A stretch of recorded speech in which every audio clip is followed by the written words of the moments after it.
Welcome. Pre-escalation troubleshooting expectations. For simplicity, we will use Pete. I'm Keith Thorne. For simplicity, we will use Pete. What is Pete? It's a proactive approach for customer engagement and the utilization of available resources from the field service organization prior to escalating customer down tools. All field service engineers, field process engineers, service supervisors, managers, and RPS organization all make up what we classify as Pete. Why is Pete required? Why is Pete needed? It's a faster solution to the customer to leverage all available resources for resolution of a tool down issue. It's a reduction of the escalation volume as well as the long-term down. Pete can be very useful if implemented early in the process. Long-term down, reductions with Pete. What's the problem statement? LAM engages too late in a tool down event. We do not consistently use all the resources at our disposal to most effectively reduce long-term down events with the customer. What's our top-level strategy? Escalations and long-term downs prevent through proactive engagement and consistent use of KM. So the overall goal for the Pete program is long-term down reduction by 15% by the end of the year, increase KM usage by the DFS organization, that's the field service and field process engineers, by greater than 50%, increase equipment performance and meet the CX Level 3 goals for that particular site, as well as be ranked number 1 or number 2 supplier for the key customers. That's our overall goal for Pete. What's the expectation? Proactive actions from all levels of field service prior to tool assignment or escalation. FSCs should use all available resources to proactively engage with customer on down tools. Follow the tool down and community support process that's commonly used in the escalation process. So this is nothing new. This is something we already perform. The field service management should hold the FSCs accountable and be consistent in using all available resources. Again, follow the escalation process, engage with the customer, understand what's happening on the tool, and let's resolve these issues faster. Some of the results we've had from the preliminary studies in North America is we've seen a significant reduction in long-term downs with the implementation of Pete. For an example, you could see it has ranged from 20% all the way up as high as 65%. Now, this is a market that we've utilized here in North America, but it could be implemented in any site, any region. LAM's escalation metrics versus the actual customer tool time.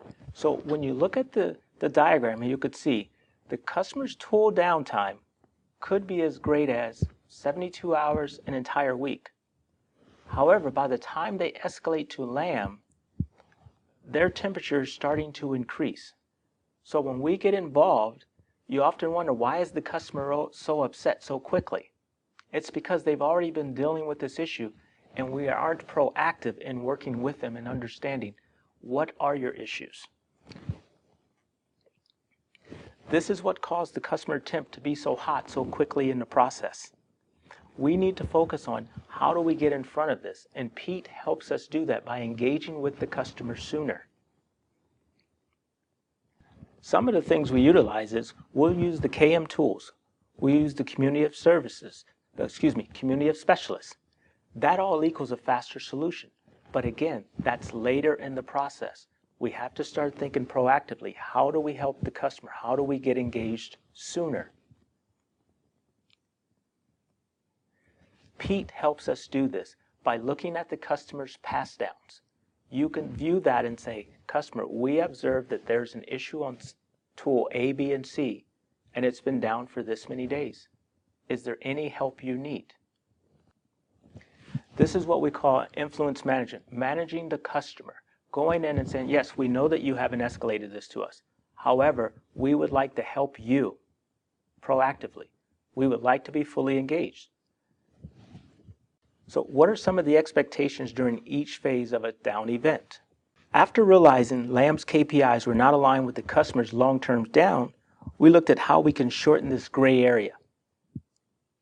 Through the daily pass-down review, we can understand customers' pain points and offer help easily by going back to our KM system and saying, these are the tools, this is the data that is available to you. And if you go back and look through the KM system, it doesn't cost LAM much to generate this. It's just time that we're already spending with the customer. For example, a fishbone. A fishbone is just a list of confirmed hypotheses. You can take that list of confirmed hypotheses and share that with the customer and say, this issue has happened previously, and this is the data we have to help you resolve it. The fishbone didn't cost much to generate. It's easily generated through ES, and it could be shared with the customer without any other customer-specific data in there. It's just a tool to help them. When you look at the Fishbone tool, this can be generated through the Escalation Solver by clicking on the Fishbone tool. You can expand on the tree, select your symptom. Once you know what your symptom is, you can get a Fishbone diagram. This will go through the KM system looking at all the confirmed hypotheses, generate a Fishbone diagram. These are the particular escalations that were found or that you could utilize to help you in working with your customer. Up at the top there, generate an XMind project. This will actually generate the Fishbone diagram in its form that you see that you can send to the customer or go to the fab with the customer and say, here's a Fishbone. Can you and your engineers take a look at this and tell us what you have done already and what is still outstanding? Lastly, you can export the data to show the customer the highest confirmations. For this particular issue, this particular symptom, we have 13 confirmed generator failures. There's 9 faulty TCP matches. This lets the customer look and you can all prioritize and say, it's a high probability that it's going to be one of those top 5. Have we looked at those top 5? And if you take a step back, it has taken us maybe 10, 15 minutes to generate the Fishbone and to generate this hypothesis list and provide it to a customer. This allows the customer to take a step back and say, we haven't escalated this to LAM, but thank you very much for your help. This is the proactive approach that we're talking about for Pete. We also share generating a Fishbone diagram in the ES WBT. So if you have any additional questions or concerns in that, please reference that WBT, or you can speak directly to your RPS local team. Phase 2 of Pete, after the tool assignment to the account team has been generated. What's next in this process? When you look at the RACI, you will see that this is directly aligned with the LAM escalation policy. So again, Pete is not something new. All we're doing is just laying it out so that everyone understands the benefit of Pete. These roles and responsibilities by the field service organization and the EIC leads, these are directly aligned with what we've placed in there for the escalation policy. So as you work with the customer, think about what does the customer need and how can we help them proactively before they escalate to LAM. And lastly, the RPS, they're a technical solution. They can help anytime within the process. Okay? You don't have to wait 8 hours to engage with RPS. If we could do this sooner, then maybe there's no need for an escalation, and we'll definitely reduce the long-term downs. The tool down in the community support process flow. So again, this comes directly out of what we normally do in the escalation process flow, what we do for KM management. Engineer first utilizes the account and customer resources to gather information, look at details, and discuss with the account team resources and specialists. What's happened on the tool? Look at the pass down. Look at the tool history. Is there any SPC or EDX data that could help us resolve this issue? What is different? The next step, utilizing our LAM KM management tools. Identify possible solutions. Again, most of our tools, if they're not beta tools, we've seen this issue somewhere before and it has been documented in the LAM KM system. So more than 90% of the issues are already there. So you can perform that by looking at a fast search, doing a KM matrix search, looking at other closure reports from other escalations. It's there, and these tools are available to help you. If you're still having issues, you can reach out to the community of specialists, the COS. The COS is a group of individuals from field service, RPS, GPS that could provide valuable information to help you resolve an issue quickly. This is also available on your mobile phone. This is the COS mobile app. So if you don't have that, please download it and take a look at it. This allows any user to post a question to the community, and that community can respond back and help you proactively before something is escalated. Maybe you're in a meeting with a customer. You could go to the COS app, post that question, and tell the customer that you're doing it. Hey, customer, give me 1 second, please. I don't know the answer to that. Allow me to post that to our COS. And sometimes within a minute, you will have a response. Because remember, we're a global company. So even if you're in Europe or you're in Asia, there's someone awake somewhere that can help you, that can help your customer. So don't forget about the COS. And lastly, if you tried all three of those and the tool is still down more than 8 hours, then what we would do is we follow our normal escalation process. There is no difference there, right? We look at, is there a confirmed symptom? Problem statement. What's the success criteria? Any data that the customer has. What action plans have they performed? What fishbones has been generated? And what's the outcome from both of those? And if it's defect related, did we go and look in the defect library? So all these tools are available for you in Pete as they are in the escalation process. So when you think about once it has been escalated, an issue has been escalated, how does Pete work there? So Pete relies on the service team to present all details of the issue and ensure that it is properly documented. That's what you see here, right? These are all the items that the field service organization must be focused on. Review the problem statement, communicate the customer's temp, present the data collected, prioritize the hypothesis list. And this is one that's very important. Sometimes the hypothesis list could be 10, 15 items. We need to prioritize because we have a limited time to go and work on the customer's tool. And based on that priority, those are the actions we should be performing first. Remember, the more information provided on the issue, the greater chance of a quick resolution.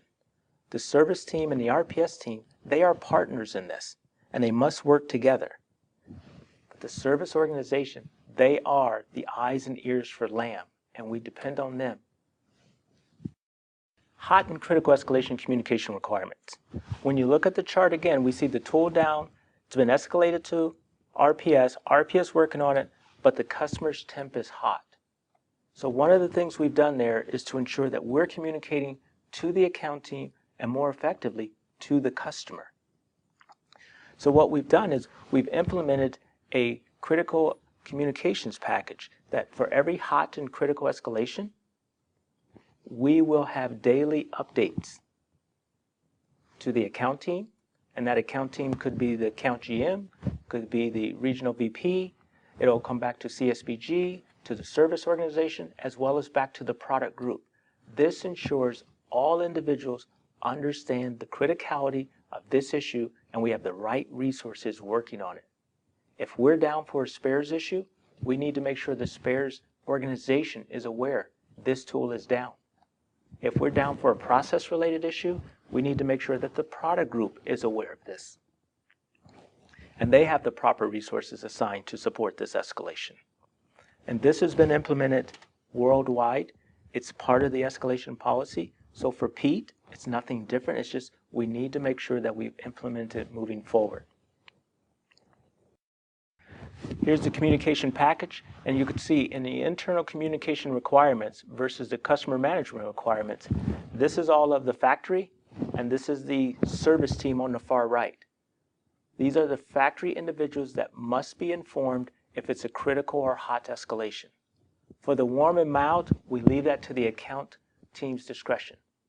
Now, you could have a warm or mild escalation, and the account team could decide, I want to escalate this up higher. That's okay. But if it is hot or critical, it is mandatory that we do this. Executing with the customer. Managing the customer's experience and expectations of PEAT. Customers could react differently to our efforts to improve long-term downs with PEAT, and they could misalign on our intentions with their expectations. Customers could perceive full LAM engagement at phase 1 of the interaction. Okay, remember, this is us. We haven't escalated this. We know the customer hasn't escalated this. We're being proactive and sharing with the customer that we've seen this issue before, and this could help you resolve it. It doesn't mean that LAM is fully engaged. It doesn't mean that LAM has applied any resources to this. This is us being proactive.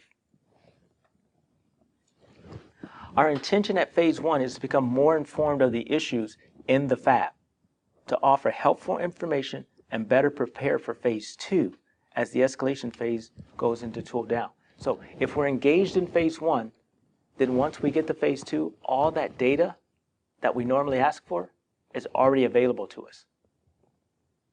We've already formulated some action plans. We've already looked at potential fishbones, and we can get that data back to the customer quickly. To avoid confusion and misrepresentation, CSUMs and managers should provide a high level of overview of PEAT to their targeted customers. Let them know what PEAT is and what PEAT is not. Tell them up front, we know that this tool is out of warranty. We know that you haven't engaged with LAM, but we want to offer this proactively to you at no charge. It's a piece of paper. It's a conversation.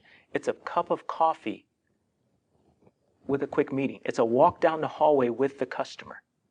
You're not engaging your field service engineer to go in there and work on this tool without first aligning with the customer. Explain the phase 1 intentions to the customer prior to implementation of PEAT. Also let them know at the 8-hour window, this is a start with phase 1, right? Emphasize to the customer the importance of sharing data that supports the problem statement. So customer, if you're working on something, please share that data with us, even if you haven't escalated. Allow us to review the data, because when you do escalate, we're already ahead of the game. Highlight the significance of timely data turns once the tool is turned over to LAM at phase 2. So show them, once you provide this data to us, we're going to come back on this date and we're going to share with you and we're going to have an action plan so that we can work on the escalation together with collaboration between both. This will shorten the decision-making process and quicken our speed to resolution. Proactive customer engagement. What comes next? Possible scenarios after customer engagement at phase 1. Customer appreciates the offer to help, but declines. Says, thank you, LAM, we appreciate it, but we're okay for now. We understand the issue and we have no problems. Okay? Are we done at this point? Or do we follow up on the tool again tomorrow if it's still down and it's still showing up on the pass down?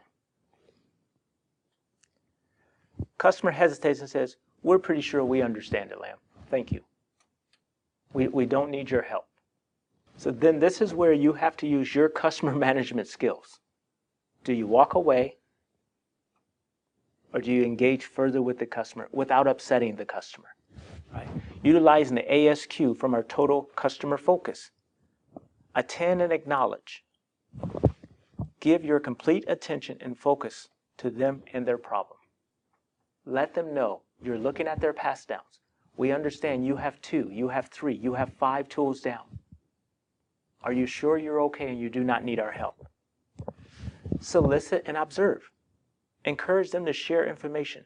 Ask open-ended questions. Do we understand where these particles are coming from? Do we have EDX data for this particular particle? Do we know the bin size? When did it start? Okay. These are things that you could ask, that you could quickly turn around back to the customer and say, yes, we've seen these particles on this particular application as well. Questions and confirm. Use follow-up questions to explore the overall situation and build on the customer's answers. This is your opportunity to fully engage with the customer. Ask if they are working through their standard recovery procedures. Ask, do they even have procedures? Can we provide them a procedure? Do we have a troubleshooting guide that could help them? Ask if they would like a Fishbone from ES. Compare their current action plans to our Fishbone that we could offer them. And then say, oh, we see that you have a really good Fishbone, but we missed 2 or 3 branches of that. Have you guys tried this? Have you tried this? And share that with them. This is the type of communication, this is the type of engagement that we want to have in order to be successful in PEAT. Customer says, we really appreciate some pointers and thank you for the helpful information. At this point, you ask the following questions as a minimum and any others to help you better understand the issue. What is your problem statement? We need an object, we need a deviation. It's not tool is broken. Okay. All my tools are down. What's the object and what's the deviation? And then customer, what is your success criteria to bring the tool back to production? What occurred prior to this issue? Did you have a power outage? Was this from a wet clean? What data do they have that they can share with us? Any SPC charts, any particle data. All this is useful information to help us formulate an action plan. What maintenance actions have been taken so far? Was the tool running production? Went down for a PM last night and it just hasn't recovered? What parts have been replaced? Did we put in a new robot, a new controller? Did this issue occur after this new parts replacement, which could be an indication of a workmanship issue or a parts quality issue? And then lastly, is there any other relevant data that could help LAM understand the issue faster? This is us working with the customer. Again, it hasn't been escalated, but these are things that we could do to share with the customer.